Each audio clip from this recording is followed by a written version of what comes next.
I was so scared. I couldn't understand what just happened.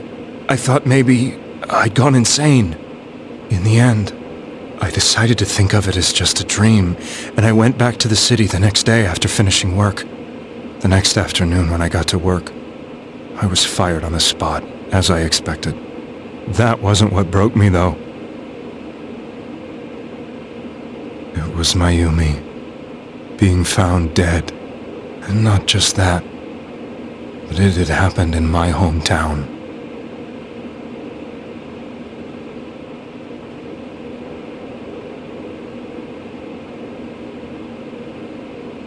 I was dumbstruck.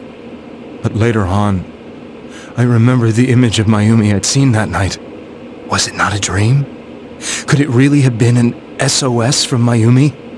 I hadn't touched another TV because the first time was so terrifying, but I decided to try it again, and I confirmed that none of it was a dream. So that image, was it something Mayumi showed me, calling for help? That's how I felt. And eventually, you learned of the Midnight Channel. I remembered that when Mayumi was alive, she was chasing a rumor about some bizarre TV program. I'd heard about it before, but I thought it was just an urban legend. But then Mayumi appeared on it, and later turned up dead. The more I thought about it, the harder it became to believe that the two events were unrelated. Soon after that, I came back to Inaba to answer the police's questions. I'd lost my job, and I wanted to know the truth of Mayumi's death for myself. Then, on another rainy night, someone else appeared on the Midnight Channel. It was a girl. She looked like she was calling for help, just like Mayumi. The first thing that came into my mind was, maybe this girl will be the next to die. And that was Saki-senpai. I'd been following all the news about Mayumi, so I noticed right away that she was the girl who found Mayumi's body. And if my hunch was right, she'd be the next victim. I didn't want her to die the way Mayumi did, so I desperately kept watching. I was consumed with the idea of rescuing her. Then, little by little, her image on the screen came into sharper focus. It became sharper? How did you find out it was her? After I came back, my father couldn't bear to see me in such low spirits, and gave me a job with the family business. I met that girl when I delivered a package to the liquor store.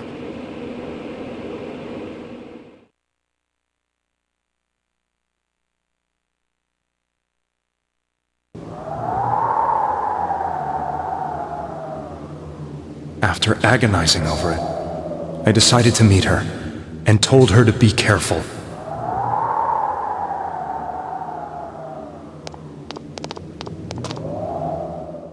But that same night, on the TV,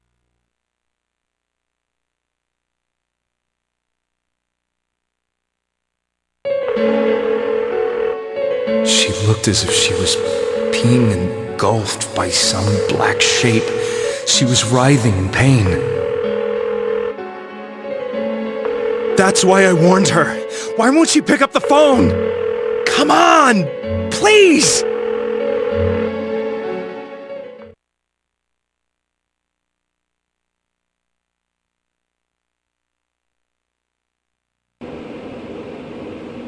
The next day, they found her dead. I knew she was going to be murdered, but I couldn't save her. I blamed myself, thinking there must have been something I could have done. There was no one who depended on me. Nobody at work, not even my wife. Mayumi was the only one who accepted me for who I was. But she was murdered, and the same person killed another girl. I was beside myself. I couldn't forgive myself for doing nothing. You really did love Miss Yamano. Yes, from the bottom of my heart.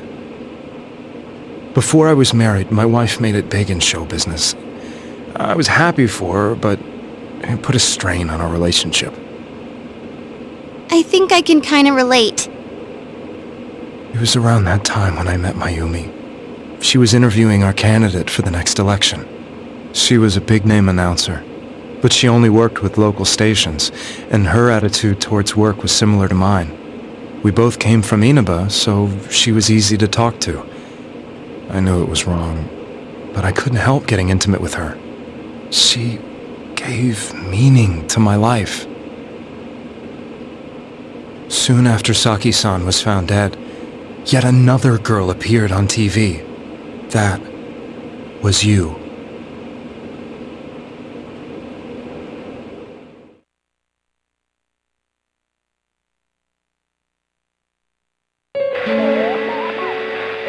She'll be kidnapped next, and murdered. I can't let her end up like Mayumi and that other girl. This time, I'm gonna do something. My opponent was a murderer who left no clues to his identity. I thought hard about what I could do to protect her from someone like that. I'll never convince her. If she gets suspicious and they arrest me, we'll save her then. The girl inside the TV looked as if she was smiling at me. And that's when it hit me. I apparently had the power to go through the TV screen to the other side. Then, what if I put her into the TV and give her shelter there before the killer gets her? What are you trying to tell me? That it's safe over there? Is that it? The girl inside the TV seemed to smile at me again. And I thought, no matter what kind of place it might be, it's better than being slaughtered. Once things calmed down, I could just let her out again. If she's inside the TV, there's no way they can find her. It felt as if everything was starting to come together in my mind. Could it be that Mayumi gave me that power to prevent any more victims from meeting her fate? Was it my mission to save people? But there was a big problem. If I explained the situation to the victim, they wouldn't understand. I had already tried that and failed miserably. It seemed the only thing I could do was to take them away. If that was my mission, I'd just have to do it. Or so I thought. Mayumi, please lend me your strength.